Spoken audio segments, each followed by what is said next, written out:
Hello बच्चों, let's read this question. This question here says what are homologous chromosomes.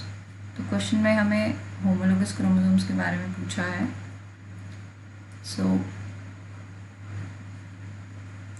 की concept क्या होगा, हमें क्रोमोसोम के बारे में इंफॉर्मेशन होनी चाहिए. पहले क्रोमोसोम क्या होते हैं. क्रोमोसोम हमारे लिए बहुत ही इम्पॉर्टेंट मॉलिक्यूल्स होते हैं विच कंटेन्स डीएनए, जिनके अंदर क्या होता है, डीएनए होता है. और डीएनए के पास क्या होती है, जेनेटिक इन्फॉर्मेशन होती है.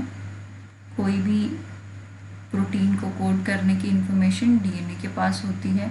या फिर हम बोल सकते हैं कि इंस्ट्रक्शंस होती हैं for the working of a cell, for the working of life of cell, या कोई भी मेटाबॉलिज्म या कोई भी प्रोसेस को करने के लिए आपके डीएनए के पास इंफॉर्मेशन होती है. डीएनए आरएनए में कन्वर्ट होता है, फिर कोई प्रोटीन कोड होता है और वो प्रोटीन कोई पर्टिकुलर फंक्शन कॉज करता है जिसकी वजह से कोई ट्रेट या कोई कैरेक्टर आपको शो होता है या कोई फंक्शन होता है. नाउ हमें पूछा है होमोलोगस क्रोमोसोम के बारे में. होमो मीन्स सेम, लोगस मीन्स जो कि एक ही पोजीशन पे प्रेजेंट हो, सेम पोजीशन पे प्रेजेंट हो. अब होमोलोगस क्रोमोसोम कौन से क्रोमोसोम होते हैं, ये बेसिकली क्रोमोसोम पेयर्स होते हैं जिनके अंदर जीन की पोजीशन और जीन के ऑर्डर जो है बिल्कुल सेम होते हैं. क्रोमोसोम पेयर्स, और जो कि वन फ्रॉम ईच पेरेंट, एक मदर से आता है और दूसरा किससे आता है, फादर से आता है हमारे अंदर. वन फ्रॉम ईच पेरेंट, जिसकी कि हमने बात की क्या क्या कैरेक्टरिस्टिक्स होती हैं. सिमिलर इन लेंथ, लेंथ में सिमिलर होंगे, मीन्स दोनों की सेम ही लेंथ होगी. एंड और क्या होगा, जीन पोजीशन, जीन की पोजीशन या पैटर्न जो है वो बिल्कुल सेम होगा. अलील डिफरेंट हो सकता है लेकिन जीन की पोजीशन जो है सेम होती है, ये बात आप याद रखिएगा. एंड सेंट्रोमियर लोकेशन, सेंट्रोमियर भी जो है पेयर में दोनों का सेम ही पोजीशन पे प्रेजेंट होगा. Centromere location. अब हमने क्या बात की, होमोलोगस क्रोमोसोम्स वो होते हैं the chromosome pair which represent the same set of genes in exactly the same order, but the alleles may be same or different. Now let's see, suppose ये दो homologous pair of chromosome हैं. This is one paternal part, ये हमारा क्या है, paternal part है जो कि father से आता है. and suppose this part जो कि mother से आता है, मिटर्नल पार्ट. अब होमोलोगस जब हम बोल रहे हैं तो उससे हमारा क्या मतलब है बच्चों.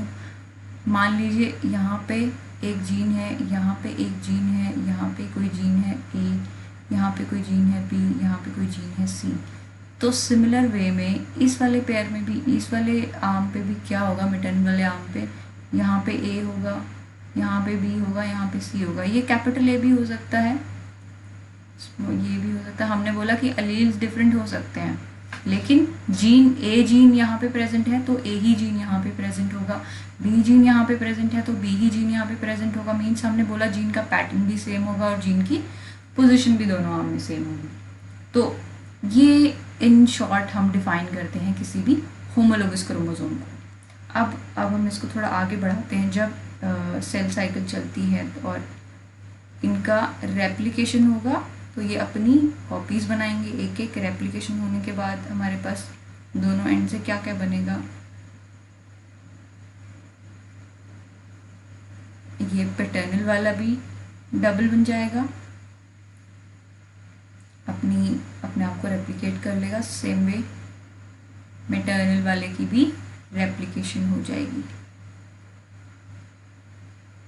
तो अब हमारे पास क्या आ जाएंगी, दो पेयर्स आएंगी.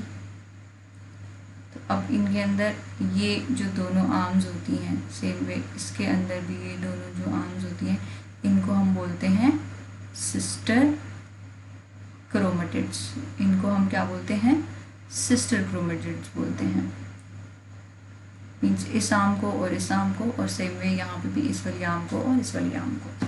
तो ये हमारे आफ्टर एप्लीकेशन जब डीएनए डबलिंग होती है, तो होमोलोगस क्रोमोसोम से हमारा यही मतलब है कि वो क्रोमोसोम पेयर जिसके अंदर, दोनों के अंदर सेंट्रोमियर की डिस्टेंस बराबर, सेंट्रोमियर क्या होता है, जहाँ से दोनों आर्म सेपरेट होते हैं, PNQ आर्म सेपरेट होते हैं किसी भी क्रोमोसोम के, तो सेंट्रोमियर की डिस्टेंस, सेंट्रोमियर की पोजीशन बराबर होगी और जीन्स का पैटर्न सेम होगा और जीन्स की लोकेशन जो है वो बिल्कुल एग्जैक्ट सेम होगी दोनों आर्म्स में। तो ये होती है होमोलोगस पेयर ऑफ क्रोमोसोम। हम इसको डिनोट कर देते हैं यहाँ पे, ये हमारा क्या है, homologous pair of chromosome, pair of chromosome.